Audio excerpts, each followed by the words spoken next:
Okay, looks like we have everybody here. We're going to start the Transportation Advisory Board meeting for Monday, June 10th. Call to order. We just did that. Let's do roll call. Chair Lehner. Here. Board Member Bennett. Here. Board Member Wicklund. Here. Vice Chair Mickey Burrows. Here. Board Member McInerney. Here. Board Member Kim. Here. Great, thank you. And before we do the number 3, approving minutes of preceding meetings, I wanted to just take a quick aside here and recognize Phil for his 24 years with the City of Longmont.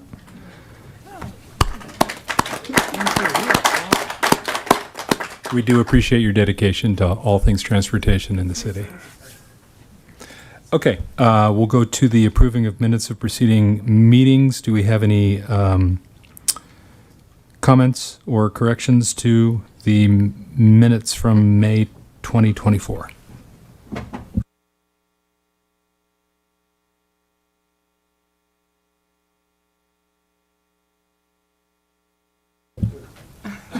Yeah, exactly. Can we get a motion to approve? I will motion to approve the May 2024 minutes. Seconded. All those in favor say aye. Aye. Opposed? Okay. And now we'll move to communications from staff. Phil, take it away. Great. Well, thank you so much for the recognition of being here that long. Appreciate it. Yeah, sometimes. There's some folks down the table who have been here longer, so, and behind the table. So there are some people who have been here longer than I, so I appreciate them, of course, teaching me everything I know. We just want to let you know that we've gone through the nominating process with our nominating committee of 3 folks, 2 on the board and 1 staff member. And so we do have 3 applicants that we're going to share with City Council. It's been recommended that I not share those names quite yet until they're made public to City Council. So you'll find out with everyone, I think, in the next month or so, as we hopefully in June at one of the next meetings, you'll find out pretty quickly so that we can have a good meeting on in July, because one of the things that we'd like to do is that July business meeting, and just a reminder that we're moving that to July 15th. So just want to give you some heads up there. Also wanted to let you know that a microtransit provider one vendor has been selected as far as moving to the next phase of the process. So again, I can't say who it is at this point, but we'll hopefully have more information at your next month's meeting. But I did want to let you know that we are moving forward. We hope to get a microtransit vendor on board and ready to go. I'm going to say by Labor Day, and that might be a little optimistic, but I'm going to say Labor Day. Lastly, we had a downtown projects open house last Thursday. A couple of Thursdays ago, yeah. And so it was very interesting with all the folks. We had the free taco bar, which got a lot of folks to show up. So it was well attended. It was really about downtown projects, and there was some transportation element to that, but a lot of it was the hotel and different things like that. So well attended, and Public Works was really the lead on that. So it was very good event, well attended, and I think a lot of information was moved back and forth at that meeting. So we appreciate that. And with that, I think that's all we have. Oh, good. See, this is Jim. Jim might want to state this. No, you had. Okay.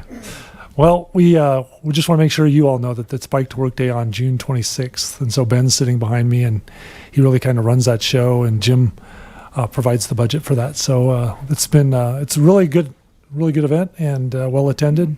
So if you can make it on June 26th early in the morning, we'll have free pancakes and sausage for you. So ride by, and we'll get you something. And I think there's a number of other stations in town too. So there's one at South Sherman Street as well, typically for the Public Works facility down there.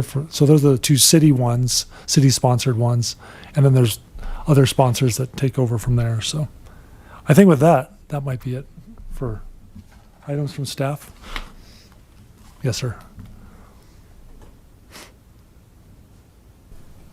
Phil, what are the breakfast hours for Bike to Work Day?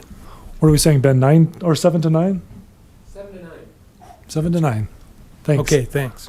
Please stop by. We're right there on the west patio of the library.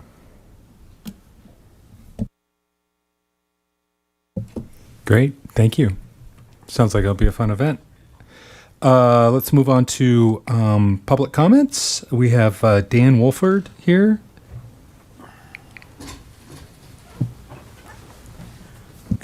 Good evening. How is everyone tonight? Before I get rolling, Dan Wolford, 1815 3rd Avenue.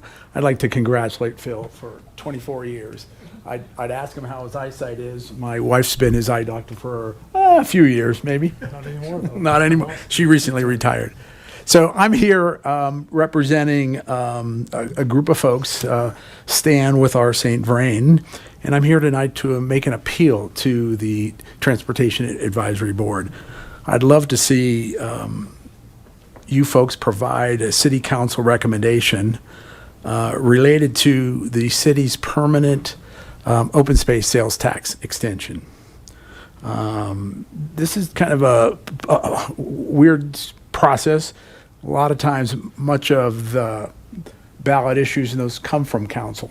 We're going the other route from a citizen's perspective, and we've been working on this process for a little over a year.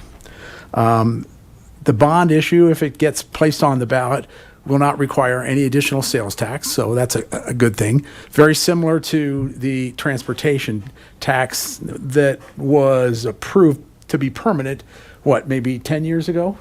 A significant process to go through that process. By making it a permanent sales tax, the open space program will continue to further purchase open space lands and water rights to support those lands. It'll help maintain the existing open space and nature areas that the city has. It also allows us to do long-range planning, and certainly from that perspective of knowing that you've got a revenue stream, allows you to do that, as well as provide further capital development that goes on. Two of the key issues of the criteria associated with the open space program, besides wildlife habitat preservation and sustainable agriculture, is the linkage of trails to public areas through our open space and our parks, as well as implementing greenway and open space policies and strategies. What that means, from a transportation perspective, is supporting the goals and strategies of the cities for multimodal transportation by means of public access, greenways, trails, for passive recreation opportunities, and typically non-motorized. As I was looking through your agenda tonight, the astute staff, of which I've worked with many of them, have for you an update of the 2024 capital projects. I just wanted to relate to you the relationship that the open space program has with the transportation program. A variety of trail projects in particular. For instance, the RSVP project. I'm certain you're all very familiar with that. Much of that work took place on city open space, as well as having monetary contributions for the success of what's been done through the open space sales tax. Is that my 3 minute? Wow, that was quick. All right, thanks. The other one is a couple other ones at St. Vrain Greenway, where there's been open space lands donated for that purpose, as well as monetary contributions. A variety of other trails. I know there was at least $3.5 million worth of open space spent on the success, and I think we're on phase 3 of the Spring Gulch, that connection. The widening of Weld County Road 26, funding associated with the open space program. Dry Creek Community Park and trail connections through those areas. being involved in many of the planning efforts that this transportation work group has gone through. The open space program was the lead on the Colorado Front Range Trail project, if you're familiar with the trail from Wyoming to New Mexico. And certainly we participated with Phil and a group as we looked through Envision at Longmont. As you can see, there is that long history of work between the open space program and the successes of the transportation group. We're not done yet. We got a wide variety of future trail projects that we're going to be working together. That includes the St. Vrain Greenway going east to St. Vrain State Park, to the west to Lyons and Pella Crossing. I don't know how familiar they are with the County Road 26 project, working with Weld County through city open space from Union Reservoir out to St. Vrain State Park. That's just coming down the line, as well as connections from Lake McIntosh to the Greenway. And what we would love to see is the Dry Creek Trail connection under 75th to the AHI and Lagerman property. So a long history of working together. How we got to this process, the public process for looking for the extension of the open space program has been a process that's run us nearly a year in that process. In that time, we've collected over 1,000 names on an appeal throughout the community at special events like Rhythm on the River, Pride Fest, Art Walk, Earth Day celebrations, as well as the most recent Water Festival. So a lot of public process. We're also... We'll give you 10 more seconds, okay? You got it. Yep. We got tonight, on the other side of town, the Parks Board is listening to this, and we're doing the same thing. So, just to wrap up, there's a great relationship here, and that would continue if the open space sales tax were to be continued, and we want to see that, permanently. So what I'm asking for tonight is a request from TAB to consider an action item for next month to provide a letter of recommendation to City Council to support this open space sales tax extension. Again, we know that there's quite a bit to be done from a trails perspective and a transportation perspective. With the passage of that, I think we can find that and come to a fruition of many of these goals. Happy to address any questions or concerns. I tossed a brochure on your desk. If there's any questions, don't hesitate to holler or shout. Thank you. Great, thank you.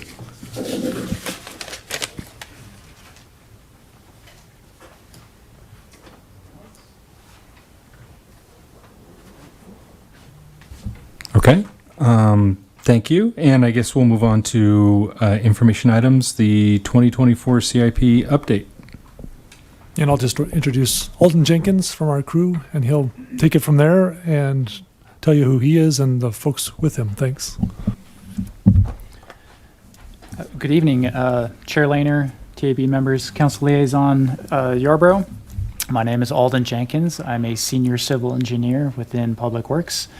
Joined tonight on my left by Alan Brining and Phil Greenwald on my right, and tonight we'll be providing an update on our 2024 capital improvement program as it relates to projects that are under some level of current design or construction. One quick clarification about this presentation is that it is different than a presentation that we typically provide in August. That August presentation is focused on our future forward-looking projects or our proposed 5-year CIP budget. This is the presentation tonight is focused just on our current projects in 2024. So as we go through our presentation, I'm sure you're going to have questions as we go through these projects. Feel free to jump in as we go, as we conclude a specific project showcase. If you have a question, feel free to jump in and we'll address it at that time, and then we can address further questions later on if need be as well. So, that being said, we'll jump straight into our active construction projects. The first project we're looking at is our asphalt pavement management program. This is an asset management project that focuses on our asphalt pavements throughout the city with a focus that is is accomplished with multiple different scopes of work, such as asphalt rehabilitation, sometimes asphalt reconstruction, concrete repairs in the form of damaged sidewalk, curb, and gutter, and then also upgrades to deficient curb ramps to make them more accessible for pedestrian users. It also includes components of preventative maintenance in the form of chip seal and crack seal. While this program does have a focus on asphalt management, we do take the opportunity when it presents itself to make adjustments and changes to the facilities on that corridor itself. So for example, the photo you see on the screen is actually a somewhat of a dated photo from Sunset Street some years ago in need of rehabilitation. We took that opportunity to provide an update to not only the pavement surface, but also adjustments to the travel lanes by adding bike lanes. There are some instances of that happening with this year's program, notably Airport Road south of 17th Avenue is seeing some minor adjustment to the striping to provide better bike facilities, as well as South Fordham Street south of, I believe it's Clover Basin Drive, is seeing some level of road diet, also to improve the bike facilities on that corridor. The next project may or may not have heard of is the Kaufman Street Mobility Improvements Project. This is a project along Kaufman Street from 1st Avenue to 9th Avenue. It does also have a component of asset management to it, as the asphalt pavement is in fairly severe distress and in need of replacement. But at its core, this project is a multimodal transportation project. Significant improvements will be focused on pedestrian sidewalk upgrades, improvements to the existing intersections, in addition to bid crosswalks as well. Transit improvements include the addition of dedicated bus lanes in some areas, as well as bus stops, and then also bike lanes, both northbound and southbound, to clarify, separated bike lanes, so fully separate from the street along the entire length of the project. One key feature of this project includes the installation of a protected intersection at both 4th Avenue and Longs Peak Avenue. One of the benefits, many benefits of a protected intersection, which would be the first of its kind in Longmont, is that it makes the experience of pedestrian and bike users using that intersection to have a much more safe and comfortable experience. So I don't have any great photos of that project under construction. Up to this point, there's just been pre-construction activities in the form of utility relocations, but the main project is going to be starting actually 2 weeks from today with an expected duration of 2 years. So that'd be June 24th is our planned start date for that project.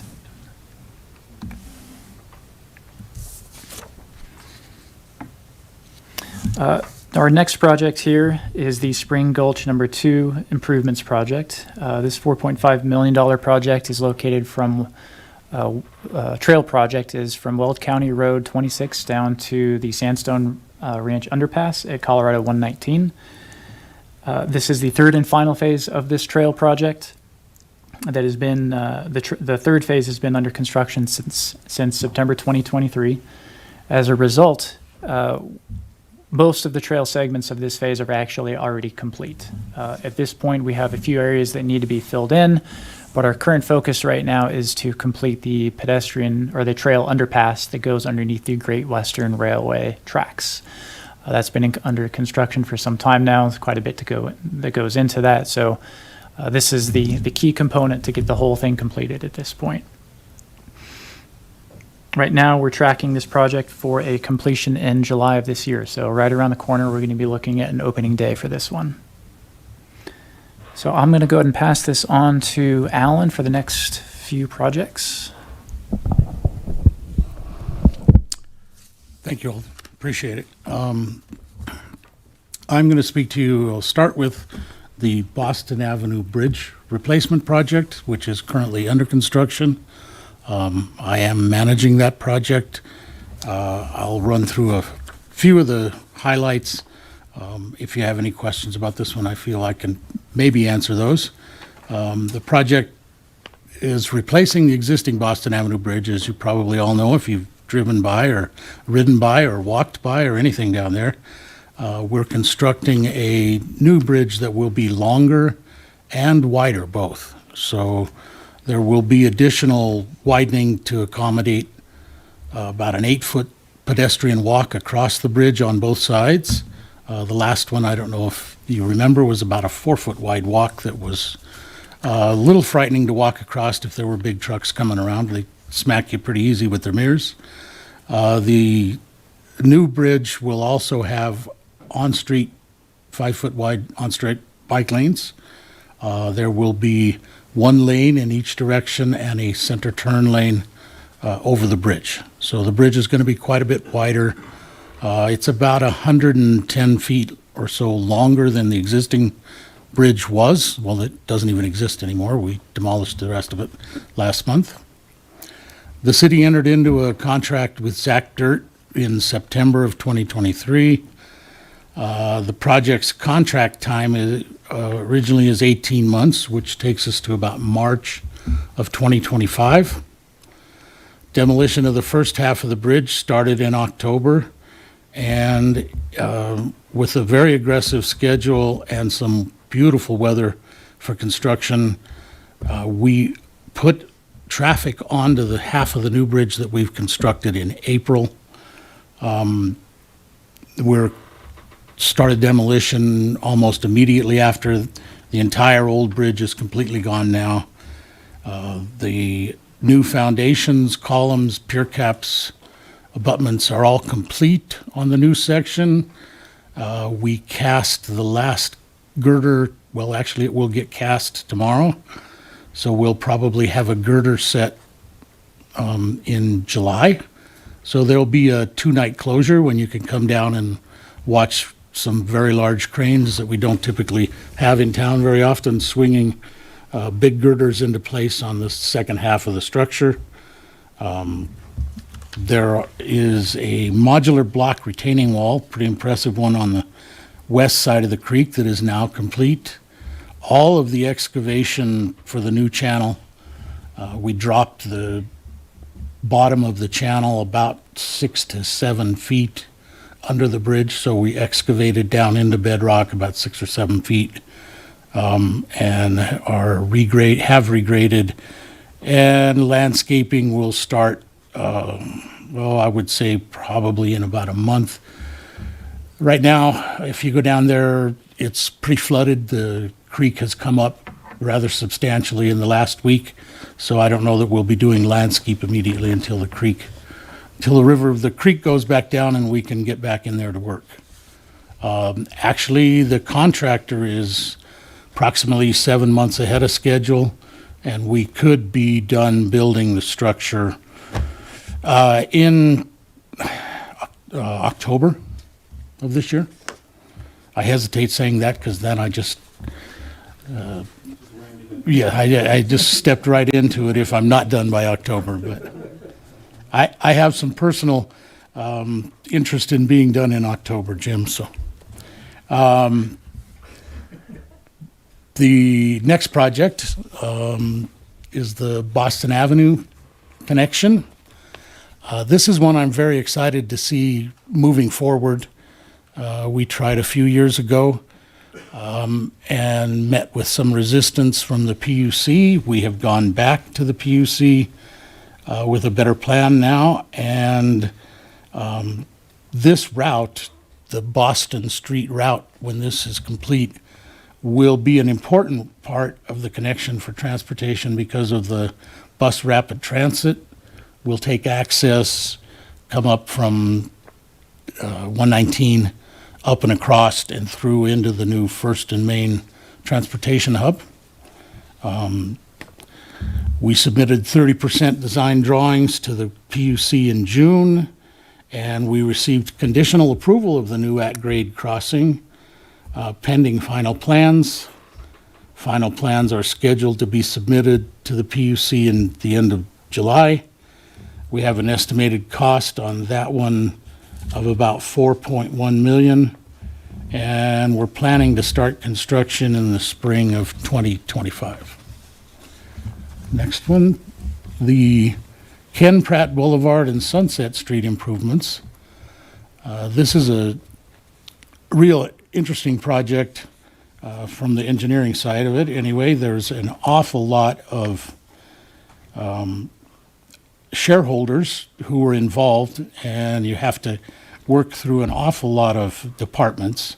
There is the BNSF Railroad, CDOT, Colorado PUC, again, the energy and XL Energy has some lines and infrastructure that will be needing to be relocated, and the Longmont Power and Communication, of course, has lines that will also be affected. This one, we received a grant for about 1.2 million from CDOT for the project. Most recent cost estimate's about 3.9 million. The design effort's at about 90% complete.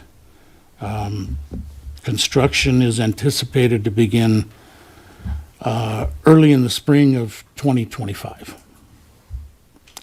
And the last one for me is Dry Creek Greenway connection.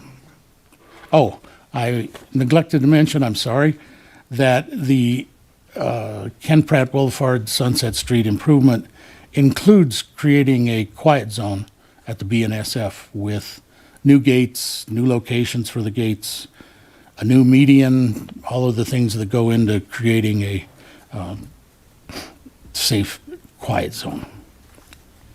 It will really improve pedestrian and bicycle facilities, make them much safer and ADA compliant. Now, the last project, sorry about that, Alden, is the Dry Creek Greenway. This one is a connection from essentially the Hover Street underpass at the Village at Ute Creek, Village at the Peaks, excuse me, across Sunset Street and over to where they can connect into Price Road and Nelson Road, where then you're easily into the St. Vrain Greenway. This is also a connection that will help facilitate the new Longmont Housing Authority development by offering optional transportation means for people to walk and get to downtown Longmont pretty easily. Project is currently in design, has a budget of about $163,000. Construction is scheduled to start in spring of 2025, and the preliminary construction cost is about $973,000. That's what I have anyway. And with that, pass it back to Phil. By the way, Phil, congratulations. It's nice to have you on board. Yeah, thanks. And I guess I'll see you in October, huh? There'll be a party or something? No. Okay.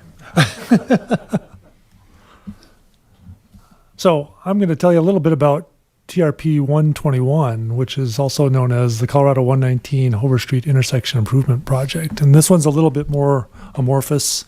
It doesn't have a lot to it right now as we're working with CDOT. But as you know, I think we've talked to you quite a bit about this project. It isn't included in the Colorado 119 bus rapid transit and the safety, mobility, and bikeway projects. So there's a lot going on in that corridor. And this is kind of the very, I won't say the very end of the corridor, because it does extend, as Alan mentioned, it does extend up over to Boston and then Boston over. And we all consider that part of the 119 corridor. Once it gets to First and Main, then a couple corridors kind of come together there. But this one really has some intersection design issues. I think we showed you some of those a while ago, where we wanted to do an underpass. That was what the grant, the RAISE grant, was really meant to focus on, was how do you get the boulder-bound traffic underneath Hover and eliminate one of the turn movement pieces there, or one of the conflicts, a few of the conflicts actually. And so we've been working with the Colorado Department of Transportation. Tom and I have been in a number of meetings with them, and we kind of laugh because it's been tough going because everybody's under budget constraints. So the first thing we looked at was utilities, or they looked at was utilities, and found it very difficult to do an underpass in that location because of all the utilities. And it would take a lot of movement to make that work. So we've been working with CDOT. We're pretty, I think, excited to move forward with the idea of an overpass instead. So it's basically the same thing, but we're just going to lift it up over instead of under. So the issue there was the bicycle and pedestrian piece. So we're working with CDOT to make sure we get kind of a separate bicycle pedestrian underpass, probably, most likely, under the north leg of that intersection. So the overpass will kind of do its thing with cars, and then the underpass will do what we need for bicycles and pedestrians. Instead of, we were trying to combine it before, which we thought was pretty elegant and pretty interesting, but it's too much. It costs too much. It blows the budget out of the water. So just to let you know, we're going to be working with them on that. That's a CMGC project, which means construction management, general contractor. Did I get that right? Wow, pretty close. I got pretty close. I'm just a planner, guys. So, that typically, what that technically means is basically they do about 30% design, and then they take that design and go out there and start constructing it and work it out in the field. So it's a little bit more efficient, and it knocks those costs down a little bit. And that construction is tentatively slated to start late 2025. So we're looking, it's actually, I think you'll see it starting for the rest of the project. So we get a little excited about our section of the project, but the rest of the project is going to start here in the summer, this summer. So you'll see the other elements along the diagonal going in this summer, but ours will be kind of on the tail end because we don't have it quite to that level of design. And I think that's it for that one. Thanks. Thanks, Phil. All right, I'll be taking the remainder of the projects and conclude out the presentation at this point. So our next project here that we're talking about under design is the First and Main Transit Station. That's been mentioned, I think, a couple times already now this evening at this point. This is going to be located at the southwest corner of First Avenue and Main Street. And just a quick orientation here on the graphic. Point of view here is at Kaufman Street and First Avenue looking to the southeast. So this is it's a partnership project with RTD. Regional Transportation District, and it does include some components of private development, but the main piece of this project is a new transit and parking hub that will be supporting RTD's new bus rapid transit facilities once they start to come online in the next few years. As I mentioned, this is a partnership project, so that means that city's taking a primary role in a few tasks with this project, one of which is to take on the design and construction of the extension of Kaufman Street from First Avenue down to Boston Avenue. So that graphic on the previously there showed the constructed extension. This is a plan view and cross-section of the proposed improvements.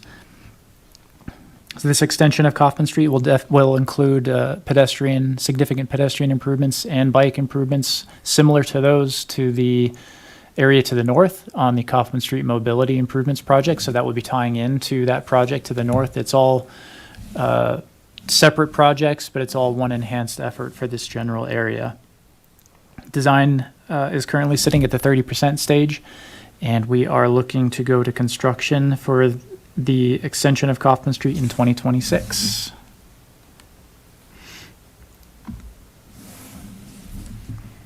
Next project here is the Railroad Quiet Zones project. This photo that we're providing here is actually an example quiet zone of one that was constructed in Windsor, Colorado. This project is intended to implement quiet zone features at all existing crossings within the City of Longmont. And what that really means in the end, when something becomes a quiet zone, is that when a train approaches a crossing that's designated with those quiet zone facilities or features, they're not required to blow their horn. And just a clarification on that is that sometimes requires that multiple crossings adjacent to each other also have to have that same designation for you to really get any benefit from the quiet zone condition. What that really is geared towards to illustrate is that the area in downtown with all of those subsequent crossings along Atwood Street collectively, for that to be a quiet zone, one of those to be a quiet zone, they all really have to have the same features at that point. Generally, though, there are numerous intersections that this project includes, of which they're divided into various packages. and each package is at its own various stage of progress currently, some of which are close to construction and some of which are in the earlier stages of design. The first package, which includes 3rd Avenue, Longs Peak Avenue, 9th Avenue, and 17th Avenue. That project, or that package, was issued for bid earlier this year, but we were unable to actually award that package to a contractor within a budget that would work for the project.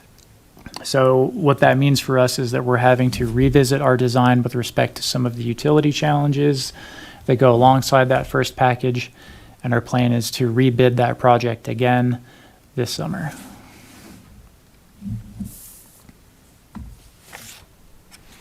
All right, our last two projects are on County Line Road.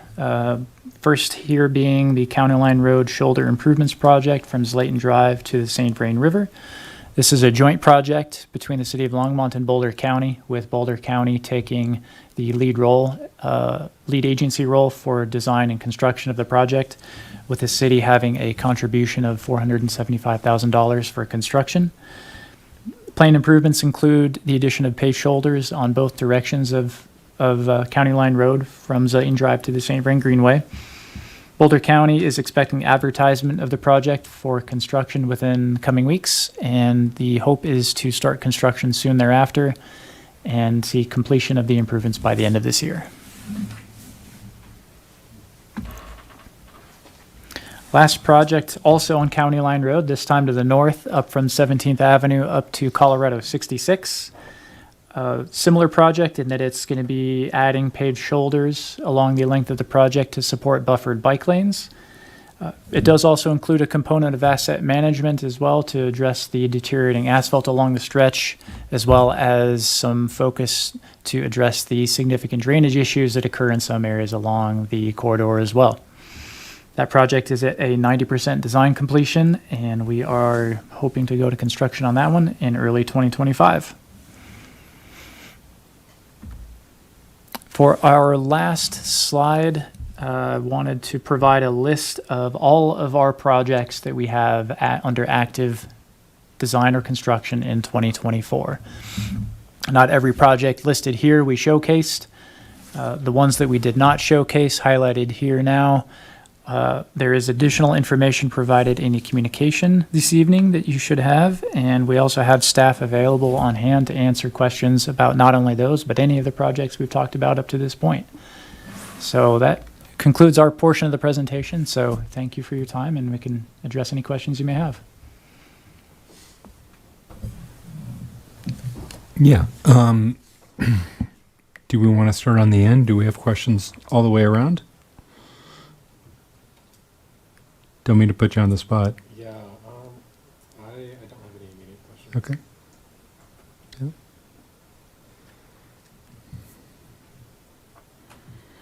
Yeah, sure, I'll start. Well, thank you, Alden and Alan, for the presentation, and Phil for your part. I guess general questions concerning these CIPs is, I'm assuming it just kind of follows our standard design, like we have a street design standard and we just follow that. Do we ever deviate from that? So my general feeling always, and I've mentioned this in this setting before, is, bringing up how we use the road space. So such as here in a center turn lane on Boston Bridge, I'm wondering what's the point of that? Could we also have a wider bike buffer type of thing? Excuse me. The purpose of the center turn lane over the bridge structure currently is there's a turning movement onto South Francis, which on the west side of the structure comes in there, and the pickup and drop off traffic that goes to the school there locally uses that center turn lane quite heavily as a turn bay. There are also going east several of those businesses I've noticed have used the center turn lane, both for turning traffic and for unloading. I've actually seen several that park in the middle of the road and unload from the center of the road. Could it be used or striped differently? Certainly, if the rest of Boston is constructed to where it could support that. Our improvements are mostly paint on the surface. We'll have a wider that we could use, as you say, for other purposes if the rest of the roadway supported that. Right now, it doesn't, so. Yeah, if the rest of Boston was complete. Yes. Yeah. Yeah. Because is the west of the bridge, is that city or county right now? Because there's, So I believe that the property on the north side of Boston has been annexed and is now Okay. in the city. Okay. And the part of the south is the city. So I believe the city now owns or Okay. controls the right-of-way anyway from the bridge to Sunset anyway. all right, thank you. Let's see. And then on one question that we didn't talk about is the Hover Street reach from Sunset to Hover. There will be another, spillway for when the river overflows, and then there'll be another bridge, south of the present bridge, just north of Boston. Is there a plan for also extending maybe multi-use pathway under there as well for all the future development that is happening to the west? Just curious. I don't know if I'm quite suited to fully answer that to a sufficient manner, so I might let Tom jump into that. Tom Street with Public Works and Engineering Department. Good question. It is a consideration. We've just issued our RFP for design services for that particular project. We have received some grant funding from the state and FEMA. So the design is moving forward. It'll probably take us 2 or 3 months to determine who the preferred design consultant is on that. But during the alternative evaluation process, that is one thing we'll be looking at. Not decided yet, but it's certainly a consideration. I think it's a great idea for any multimodal transportation to get under Hover or a crossover somehow safely is probably the most pressing. All right, then final question concerns the railroad crossings. Alden, you mentioned that the bid was, or the contractors were too high, so now it goes back out to bid. Is there a way to save money? Because I see that every intersection is being used to have a quiet crossing. Do we need every intersection? Can we get rid of one and then maybe make the neighborhood safer, less through traffic? So I think to, address the latter part of your question, and feel free to jump in, Jim, if I'm talking off base on some of these things, but one component of the Quiet Zone project, actually related to the Boston Avenue connection, is to actually close 2 intersections. Okay. One of which is at the Terry Street, just north of First Avenue. It's a small, relatively short dead-end cul-de-sac next to the grain silos that are there near the overpass. And then also Fifth Avenue at Atwood Street is also going to be planned for closure. So sort of serving a dual purpose there, and that was a condition of being able to add the additional crossing at Boston Avenue, but at the same time, that's one less crossing that we actually have to be implementing as a quiet zone. Because collectively at Fifth Avenue, that would have to have been a quiet zone to yield the benefits at Fourth Avenue and Longs Peak to the north. Sixth Avenue as well. Okay. No, I found it confusing just because Fifth Avenue is listed, so maybe it's just the construction to close it, I guess. I believe that is the case, yes. Okay. Yeah. Well, that's all I have for now, so thank you.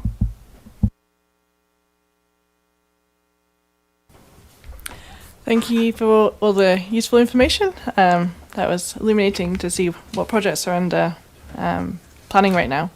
My first question is related to the Dry Creek connection to St. Vrain. And I was just wondering how that route is going to be actually mapped out. I don't have a picture in my mind of how that is going to look. I'm going to presume it's going to be kind of as an alternative to using Nelson. Is that correct?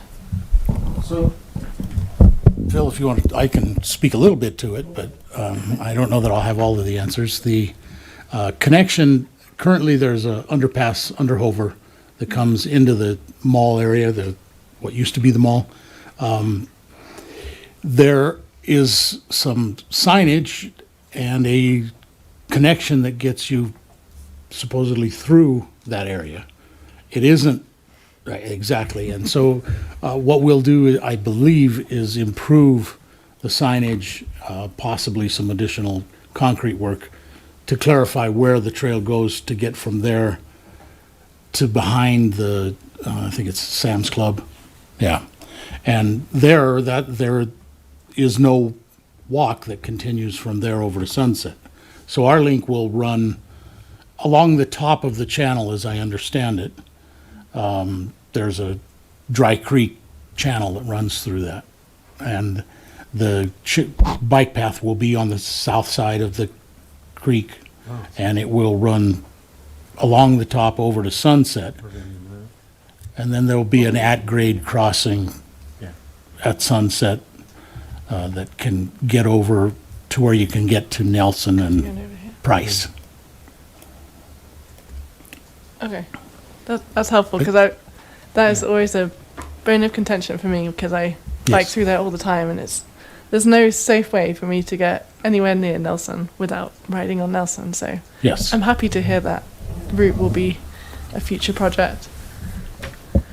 A general comment is, it sounds like you're doing a lot of road projects, and you're including bike lanes and buffer bike lanes, but I didn't hear any mention of adding separated bike lanes in any of those projects. And I'm just wondering if that is, I know Kaufman Street is going to have a separated bike lane, but like more widely implemented for having them across the city. So I think generally the challenge with separated bike lanes, at least up to this point, has been what's the best way to maintain these separated bike lanes. For now, at least with having lots of existing roads that have been built out, the existing pavement section is really all that's available to us to be able to be putting in those bike lanes. So I think it's something that we're definitely considering pushing forwards on projects that can allow it. But when we have the vertical barriers that are going to be designating it as separated, it has proven to be a maintenance challenge for the areas that we've piloted it on in terms of snow removal and sweeping and keeping it actually clear. So you are right, Kaufman Street does have separated bike lanes, as well as the extension from Boston Avenue to the south, from First to Boston. So we are definitely considering that where we can, but there's not every location can lend itself to be able to implement that as much as we would prefer to. So, Okay, so I guess an extension, have you considered instead of just doing a buffer, making that natural permanent strip of concrete, for example, instead of it just being a stripe of buffering, making that a permanent concrete strip? Does that make sense? yeah, as in just like an actual curb in between. Absolutely. The conditions still exist though in that the same scenario where it has to be wide enough to be able to get a decent level of maintenance equipment in there. So whether it's a vertical barrier in terms of bollards or that permanent strip in between, the challenge still exists there. Okay. Well, I would love to see more of them, so. It's certainly something that we look at where we can implement it for sure. It's just not all locations can seemingly do that. Of course. But where you're adding the buffered ones, there's probably space at least, essentially. Generally, our operations department has wanted to see those that are running the snow removal and sweeping operations, at least what they've tested is a minimum 10-foot distance from any sort of physical barrier to the curb. And so in some areas, we have the buffered bike lanes to be able to support something like that. In some areas, we don't. Okay. With the project with the County Line Road, are you going to be adding a buffer bike lane on the south section of that? There's Latin, or is that just going to be a shoulder? I believe it's just a shoulder. Am I right on that, Tom, or is that going to be a buffered bike lane as well? Yeah, both ends of our County Line Road project, again, the southern segment is a project managed by Boulder County, but we do have buffered bike lanes on both ends. Okay, great.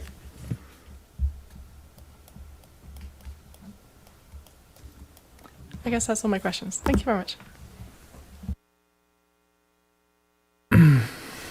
Got to go out of order. We'll just go right around.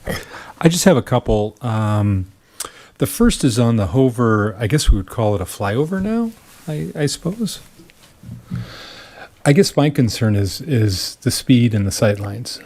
So folks coming in from 119 into right now, if you notice, there's that rise in Hover, and people are still maintaining a fair high speed. I'm afraid with a flyover, it could almost exacerbate that kind of situation. So in terms of the design of that, is there going to be any mitigation in terms of the speeds that come out, or I should say in 119 as they come in, because it's a very short amount of space right now where the speed goes, I think, from 65 down to 40 or 45? Yeah, it's a pretty quick transition right now, both directions, I guess. I think what we're talking about is to kind of handle some of that. I think we also think of the southbound Hover traffic merging onto the diagonal piece. For the latest iterations that Tom and I saw, that traffic would have to go underneath the overpass and make a more traditional right turn, though it'll still have that skew, right? So it'll still be a little more prevalent there, but it'll have to be a little bit more traditional of a right turn where it actually connects to the roadway and goes and merges from the left, I believe. So there's some things that are going to change with that. CDOT's doing everything they can to talk about speeds and mitigating those speeds. So at this point, we're waiting until we see a design more that's further along than I would say this is conceptual at this point.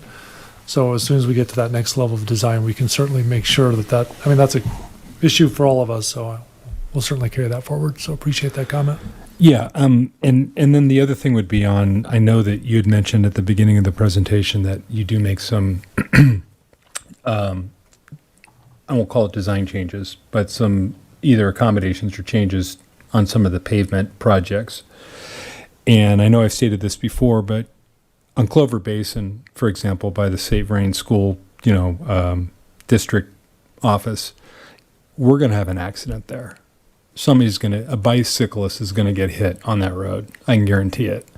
I've almost seen 3 close calls already. High speeds.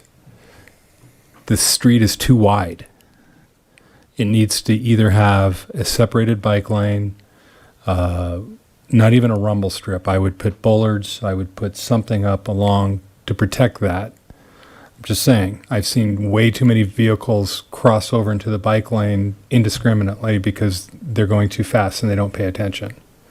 So on these other projects that we have, and as my other board member here mentioned about separated bike facilities, wherever it's possible, I would think should look at any alternatives to create some sort of separation, because I'm afraid that there is going to be something serious happening on some of these streets that we have, especially when they're too wide. So I didn't know if design is going to be incorporated into some of this, because as we all know, I think when you narrow the roads, you have a tendency to slow down the speeds. Streets are wider. So I don't know if there's any comments to that. I do want to make one comment just about Clover Basin Drive. There's a review that's coming just west of, an annexation, and then a development likely to come out of that annexation just west of that location that you mentioned. Mm-hmm. And with that, we're going to be doing some fairly significant improvements to that northern section of that road. And really, it's kind of 2 pieces right now. It's kind of almost a funny little rural section to the west, and we've improved that section to the east. So it does lend itself to having a little mix of suburban versus rural kind of nature to that roadway. So we are going to alleviate some of that, and I think Kyle has some more to add to that. So that one section with the new development proposal, we are looking at traffic safety through that straightaway area. So that's going to be part of our code. We do require some public improvements as well as traffic calming measures of some kind that are acceptable for that type of roadway. As well as you travel west of Clover Basin, we have been in talks with the district to improve our coordination on projects as we do repavings, chip sealings, as well as just general safety improvements as we talk through Vision Zero. So a lot of that's going to be coming with that program of seeing more things out on the road, more attention to bicyclists and pedestrians in the roadway, as well as more protection at crossings. So working with the district on a few items and a few standards to make sure we're on the same page and we kind of all accept the layout for around the school and how the school handles releases as well. So that goes for the Altona, Eagle Crest, and then Silver Creek High School off Nelson Road. Right. Yep. So we've been in conversations with them about roadway safety along that road and then Grandview Meadows as well. So, Yeah. just so you Great, know. thank you. Yeah, Nelson is awful when on Silver Creek when school lets out. Yep. We're having conversations out right now with the SRO and kind of future projects to make the flow go. I don't think we smoother could through slow there. down those 16 and 17-year-olds in their cars. That's That's the majority of the issues. understood. Thank you.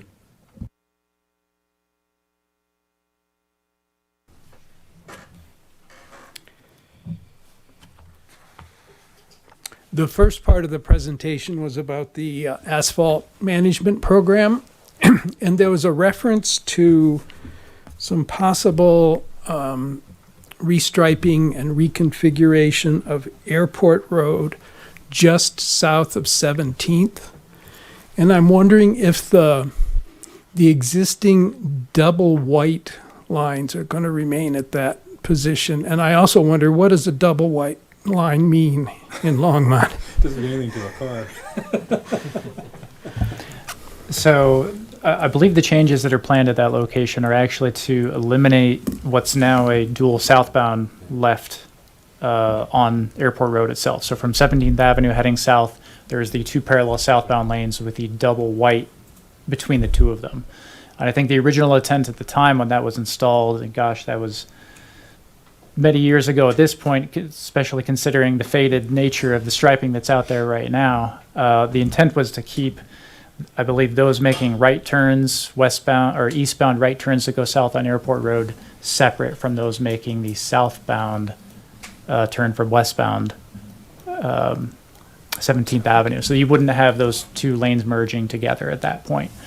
But with the changes that are being implemented, those two lanes are going to be merged into one, with that additional pavement actually being then repurposed into the bike facility that's there now. And I believe as it stands today, I don't think the northbound bike lane actually even makes its way all the way up to 17th Avenue. So the changes planned with repurposing that and eliminating that lane will allow for that northbound bike lane to extend all the way up to 17th Avenue. So sort of by explaining that, the second question is the double white is just going to be going away. And what it actually really means, it doesn't have any legal purpose at that point, but it's not like a double yellow, obviously.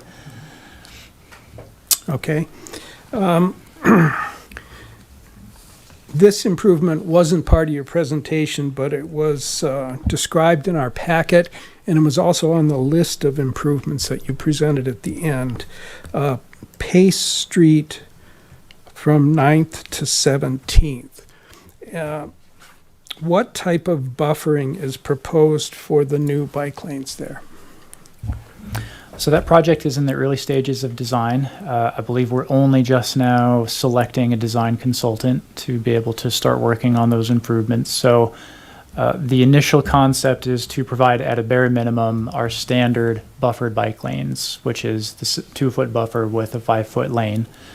That would be accomplished by minor widening on the west side of Pace Street and the addition of a curb and gutter on that side as well.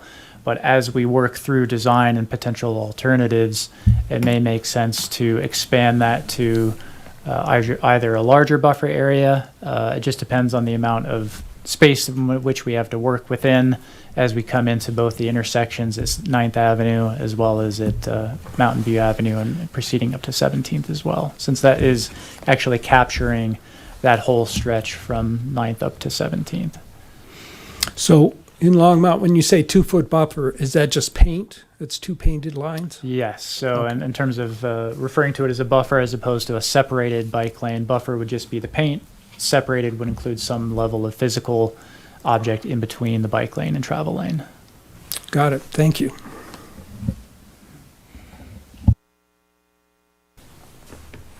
Hello. I just want to make comments on 2 things. So for the sunset improvement, you mentioned making it more ADA compliant. What are those features that make it ADA compliant? Is that in reference to the first project we talked about with the asphalt rehabilitation project? No, Or- the sunset Okay. and Gotcha, Ken Pratt, okay. that one. The improvements include 2 through lanes, 1 center turn lane, and dedicated bike lanes. The biggest thing is the alignments. The crossing will be aligned in a better manner for pedestrians and people crossing the road. There will also be ADA compliant ramps that get people on and off the street safer, meet the ADA requirements for slope and grade and things like that. There's also some drainage improvements that are having to happen, so all of these things can happen at the intersection. And then Sunset Street north of 119 is also getting this similar road diet to what happened from Kansas Avenue south out there, and that will carry through from that Kansas Avenue all the way up to Nelson, is my understanding. So where Sunset used to be a 4-lane roadway, it's going down to a 2-lane roadway with a center lane and dedicated bike lanes on both sides. Awesome. That's great to hear because I know that intersection is crazy. One other addition would be we would upgrade the traffic signals for any push buttons to be in compliance with the ADA. So I'm wondering now, like, are there other intersections in Longmont that are not being ADA compliant as well?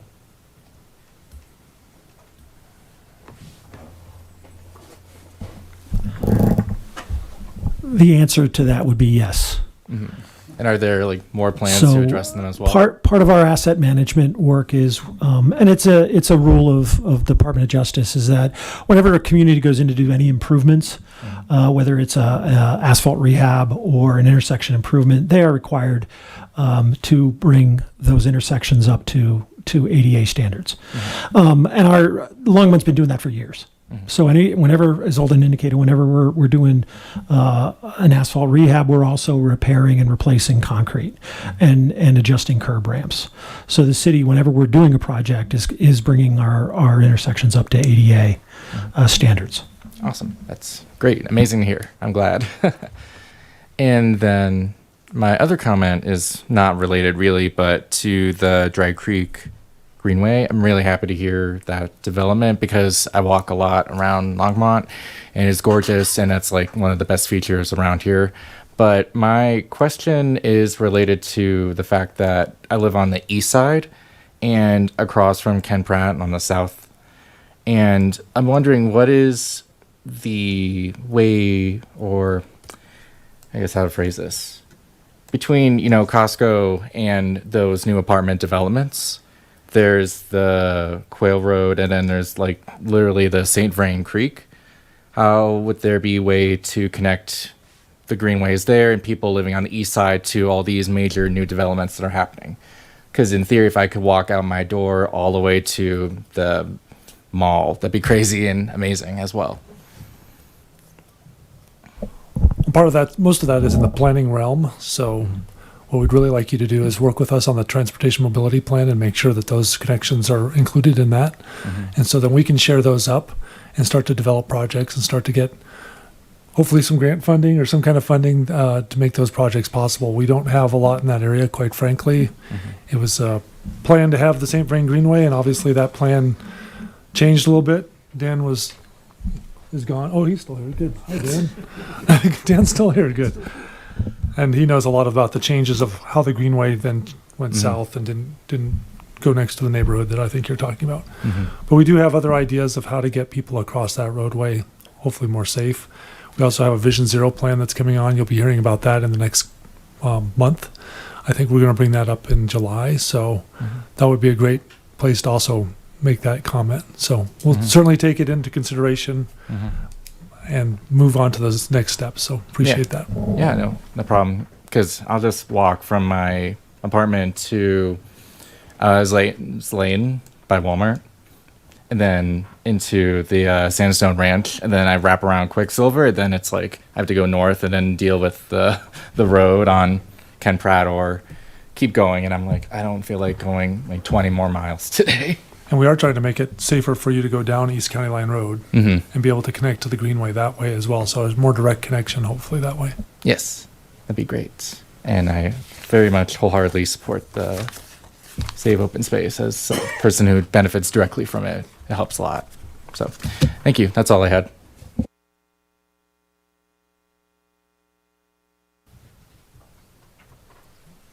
Go me first, or? I think he's got. Oh, I'm sorry. Yeah, go ahead. Okay. I just was hitting the buttons as I went, so. All right. Well, now with everyone else's questions, I came up with some more. So, 119 in Sunset, you mentioned the realignment for pedestrian crossing. Do we have a distance of what that crossing will be like? Because like currently I'm looking at Google, I do the measuring thing and it's about 146 feet to cross, including the slip lane part if you're on the west side of Sunset. So I'm just curious in terms of safety, obviously less distance, the better.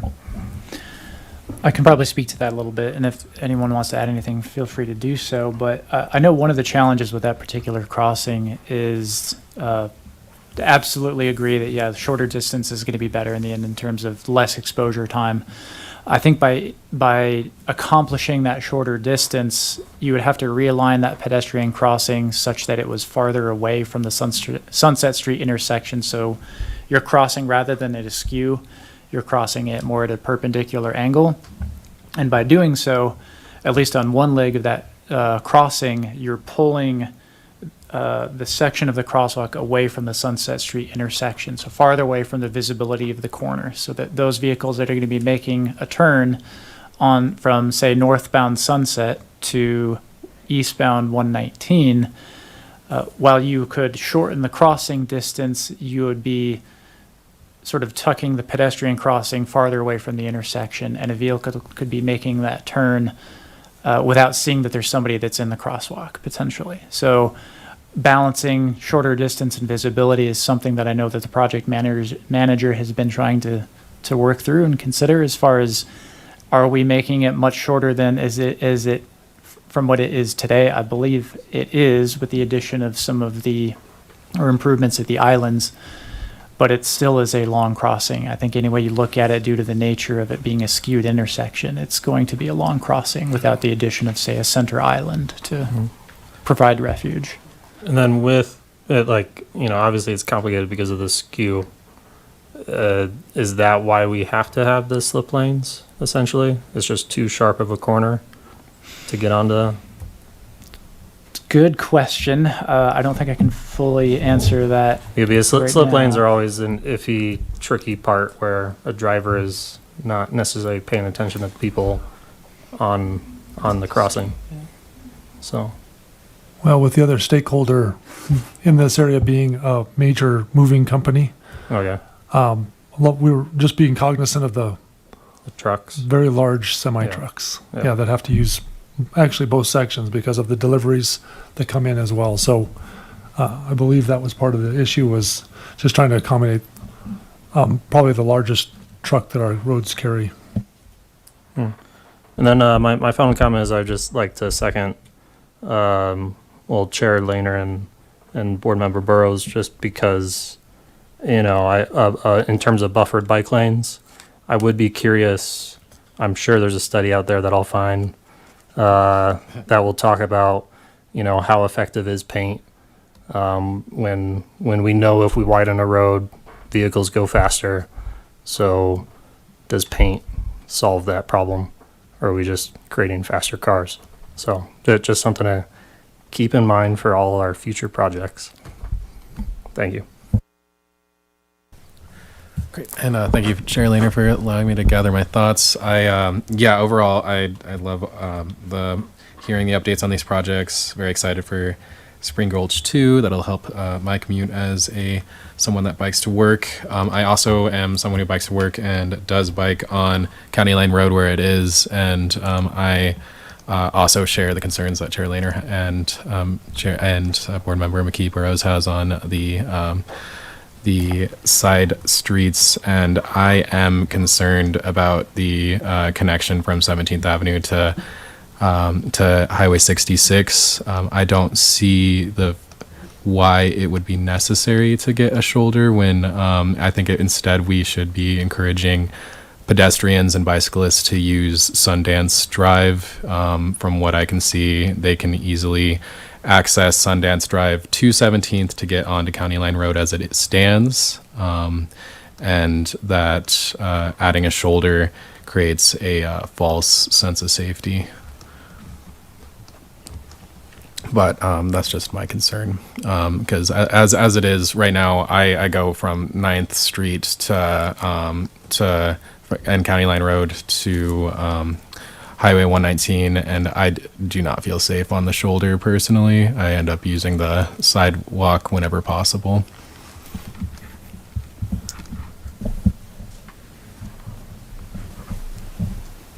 I would just maybe make one comment to that. Pardon me. I don't know if you saw the picture that was associated with that presentation slide where the person was walking on no shoulder.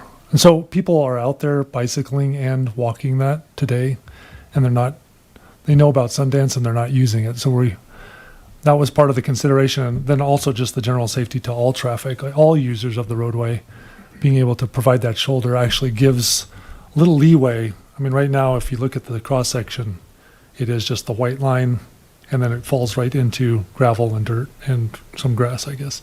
But so this allows a little bit more latitude when somebody is not paying attention or things like that. So we're hoping that it really affects all drivers. So I'll just leave it at that. All right. Just want to say thank you for the update on everything. Thank you for the comments from the board. I think for me personally, I think that there needs to be a shoulder over there. Just listen at the comment. I understand. I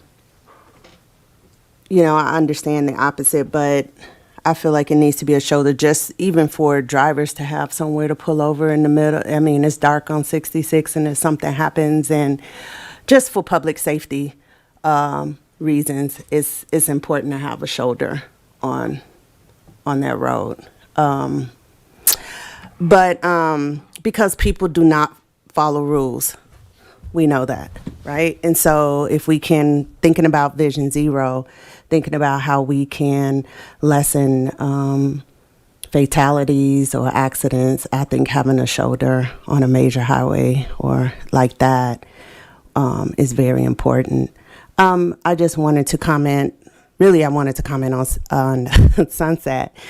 I live right there on Kansas and Sunset, and so I walk Kim Pratt all the time. And that light, crossing that light, going west on Kim Pratt 119 is where you push the button to cross. I'm trying to be a good pedestrian. So I push the button and wait for the little white man on the screen to tell me to go. but you know, you don't have enough time. I'm glad we're changing the lights because it's not enough time oftentimes to cross. At least for me going west it is, but for those who are going north and south, because it's so wide of a road, it's not enough time. I've seen so many people almost get hit, whether they were on the bike or pedestrians walking over to the bus stop.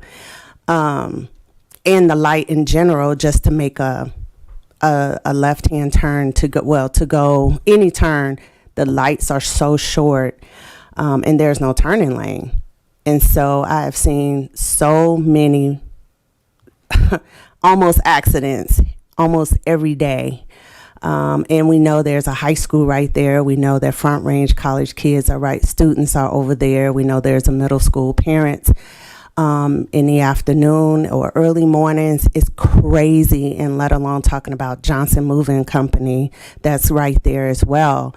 And so you have teenagers driving, you have parents who's dropping off and parents who picking up, and all right there at that corner, really. And so people who are on Kansas, it's really difficult for them to get out to go north on Sunset.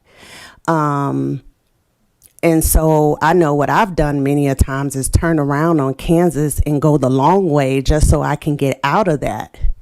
So it's very, very challenging for the residential community over in that area.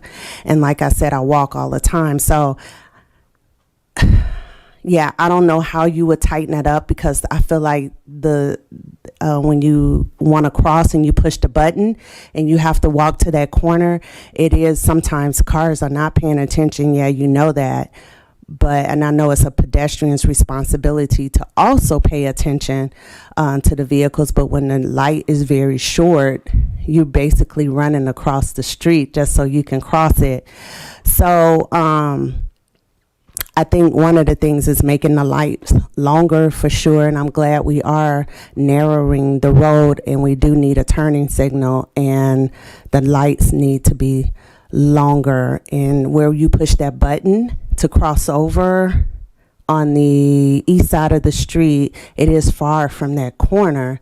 So if you don't have that much time to cross and you already pushed the button and you have to walk another, I don't even know how many feet it is from where you push to get, the option to cross over, for the little white man to tell you to go. It's not a woman. I don't know what it is. It's a white symbol. My friend who lives in London showed me they just have the female and male sign on the lights over there. I thought that was pretty cool. So yeah, we need to do something more inclusive about that. Just saying, since we're talking about the lights. So anyway, there's a lot of issues. I'm so glad we're working on that, but there are a lot of issues on Sunset and Kim Pratt right there. Not just that light, but the street that you all have already paved over there. Like I said, you have a middle school, you got a high school, and that traffic gets so backed up. And then you have these big 18-wheelers just sitting on the side where you can't view and see where you're going sometimes. They have the trailers on Kansas and you can't see. So just being in consideration of all those factors and variables that's over there. Yep, and all the points you brought up, we're hoping to have a presentation on our new traffic signal project, hopefully maybe in August for a lot of time. But part of that project will be to have turn indicators and dedicated turning movements for left turners for that area, as well as if you notice on best sample is 3rd and Kimbark or 4th and Main, we are starting to add dedicated leading pedestrian intervals. So if 4th Avenue is the one I probably walk the most, and it's right by our office. I believe that one's about 6 seconds of leading interval time. So it usually gets people about halfway across the road before the lights turn green for opposing traffic. So I encourage you guys, if you haven't tested it out, that's kind of what we're piloting right now. That's been part of that new system. As well as with the, I know we talked about the slip lanes a little bit, but the part of that is to reduce that time between crossings. Does leave a little bit vulnerable, but what we're trying to do additionally is with our new detection, provide a little more variability for different types of pedestrians that we might see in the roadway. But I will have some more in-depth information and some infographics for you guys, hopefully the next couple months. So happy to ask more questions about that later. Great. Thank you. Thank you. And trains come through there blowing their horns all the time. All the time. So I'm happy about all of what you all were talking about. And that should be part of the quiet zone. Right. So I know. No more train tooting. You're good. I love it. Thank you. Yep. Just following up on that comment about the delayed pedestrian crossing, since you mentioned it. LPI, leading pedestrian. Yes, there you go. When you're figuring out that timing of when you start traffic being able to flow, do you take into account how long it takes for a pedestrian to get halfway across? Because on some of those leading LIP, is that right? LPI. LPI. They're pretty. The way you press the button and getting to the actual corner is pretty far away. Yep. And so, even for me, it's already the timing is already going down before I even get to the crossing. So, do you take that into account when you're figuring out those timings? That's my question. Yeah. So for the leading pedestrian interval, one of the requirements is that the Brett needs to be pushed before the cycle starts. If it starts after, we do have a program that's called a reservice, where it'll give you the Walkman again and the countdown. But since the light's already green, it won't go back to red because that causes a lot of confusion. So you kind of lose that protection. So you won't get the leading interval until the next cycle, but you can get the reservice so you can be able to cross the road. Okay. Because some of them are pretty far away. Yeah, and as we're doing these upgrades, there are some ADA compliance upgrades we've been doing. Most recently, if you ever want to go over to 11th and Main or 19th and Main, when I say we, CDOT, we just provide some consulting. Updated that area with, they're still working on it. We're going to put some concrete in, installed new pedestrian push buttons, and those are closer to the curb ramps and returns, as well as some have been directionalized to allow those movements. And as we switch over our new system in the coming weeks, we'll be introducing more of those leading intervals for traffic, just to get people on the road and let people know they're crossing and out, especially for those left turners. Okay, thank you. I went through one today, so that's why I'm asking the question. Because third and Kimbach, the button is miles away from the corner. Like it's a good 5 feet. Yeah, it's a pain. And as we're trying to upgrade these, there are some stipulations. It's right now it's 10 feet from the flow line of the curb for the push button needs to be. So we're trying our best to adhere to those standards as much as we can, barring utility issues or right-of-way issues. But we're also exploring more into more passive measures as well for pedestrian detection. Okay, thank you. Yep.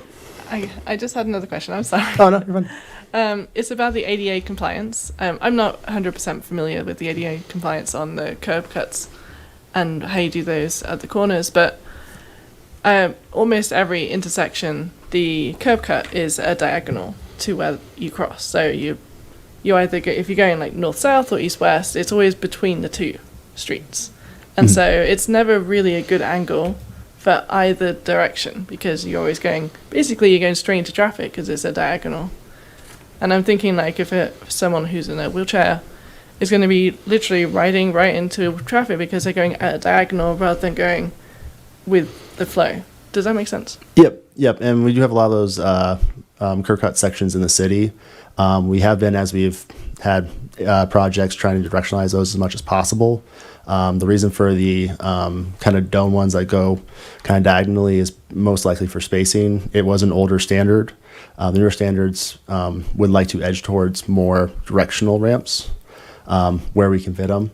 But there are certain instances where we can't have the correct spacing and turn space for directionalized ramps. So if there are some interesting looking ramps, that would be the reason why. But we strive our best to install directionalized.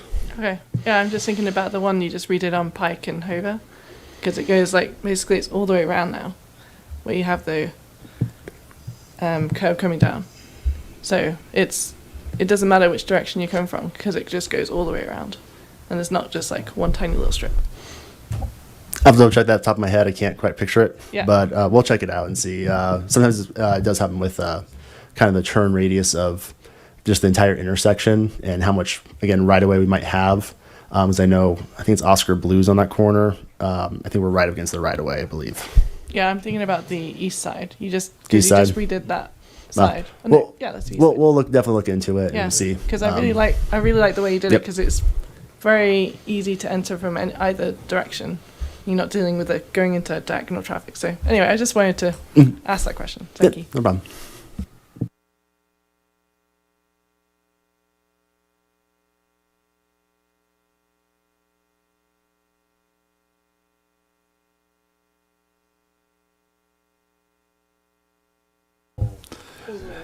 Okay, Phil, do we have any action items? We have no action items tonight, so thanks to our staff for coming and presenting. Appreciate that. Yeah, thank you very much for the presentation. Yeah.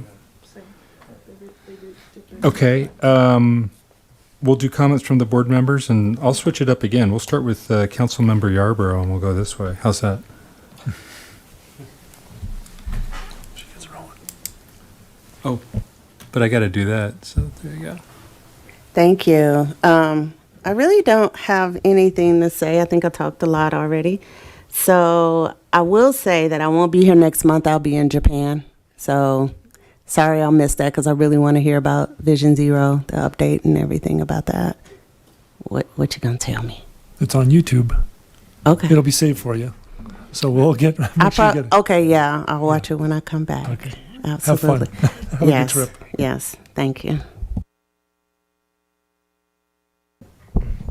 I also do not have any further comments. Appreciate all the information tonight.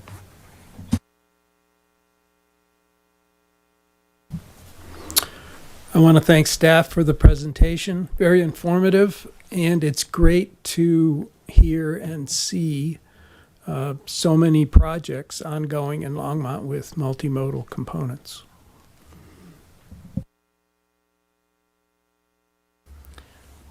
Just two questions and comments. So from our open forum public hearing, mentioned about the open space and asking us to put a nomination to City Council. I don't know if that is a possibility or if that is a process. We're going to do that in a bit here. So, okay. yeah. Okay. And my other question, or I guess comment, is in conversations that Taylor and I and Phil had, we talked about maybe having a discussion about the board coming together and kind of talking about what we want to see moving forward in July when we have the new board members. And I was just wondering if that's going to be happening or not. We should talk more about that, but we will have our business meeting in July. But that'll just kind of be the first, that'll just be the introduction, right, for any new members.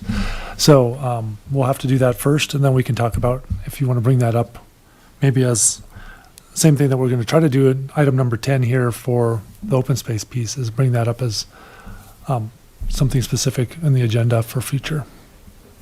Thank you.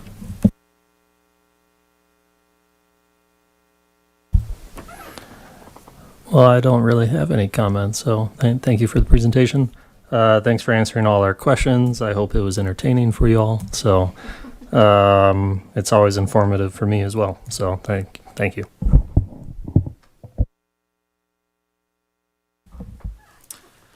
Yes. Yeah, I wanted to thank staff again for the insights, and yeah, I look forward to really conceptualizing what it looks like to honor Vision Zero with these sides, these bikeways. So very thought-provoking things that I'll be taking with me. Also, I just happened to find this piece of art from Caitlin Zesmer, that is a local Colorado artist, and it just made me smile, so I just wanted to show it to everyone. And supporting Colorado local artists. And yes, also I wanted to thank Dan and the Friends of Open Space for really keeping the TAB in mind on something that they are very passionate about. And is it appropriate to make a recommendation as an action item, or do we wait? We will wait. We'll wait in the next step. So I just want to say thank you. Okay. Again, thank you, staff, for the presentation and all the information. And I would second what Board Member McInerney said in terms of it's nice to see that we're looking at things that are multimodal now in regards to these projects. And so to address the SOS, because it's been brought up now 3 times, what I've been advised is city can't really be involved in this, but as a board, we could vote today to recommend to the city council that they adopt what SOS is asking for. So we could bring that to a vote tonight if we would like. If there's any discussion points, we're open to have a discussion about it as well. So what I'll do right off the bat is, are there any concerns or discussions to be had about this? I'm sorry, Phil. Yep. Just a point of order. I just want to make sure, if you'd like to act on this item, we'll have to add it to, and you'll have to add it to an agenda. So we need a motion and a second to add it to next month's agenda. And then we could add it as an action item to next month's agenda, in which it'll get posted. Everybody will be able to see what the action item is, and then you can take action on it next month, just to be clear. Thank you.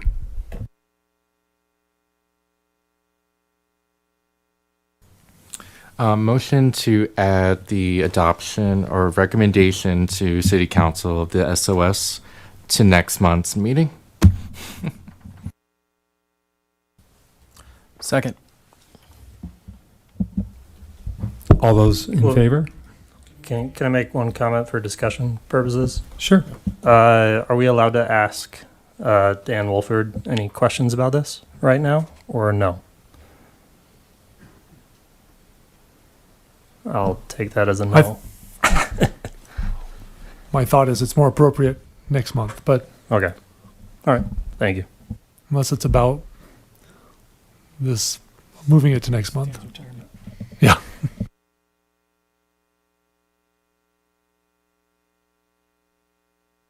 Right. All those in favor say aye. Aye. Opposed? Okay.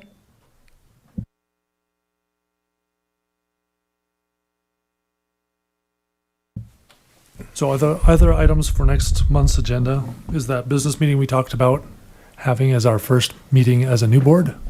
So we'll have it'll be a new makeup next month. It is going to be July 15th and not on the typical meeting date that we have so that'll help us with the holiday piece, get us a little further away from the holiday so that people can make that meeting. We did poll the group, and I think we found that most everybody can make that July 15th meeting except for one person. Apologies. We'll also talk about Vision Zero, and we'll have some more information about the transportation mobility plan at that meeting. We probably will have some updates as well for microtransit. So we'll get everything in front of you next month. Thank you very much. Great. I think with that, we can wrap it up. I guess I need a motion to end the meeting.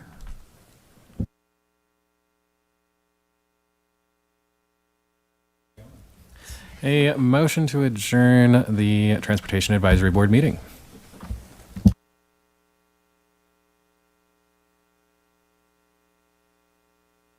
Second.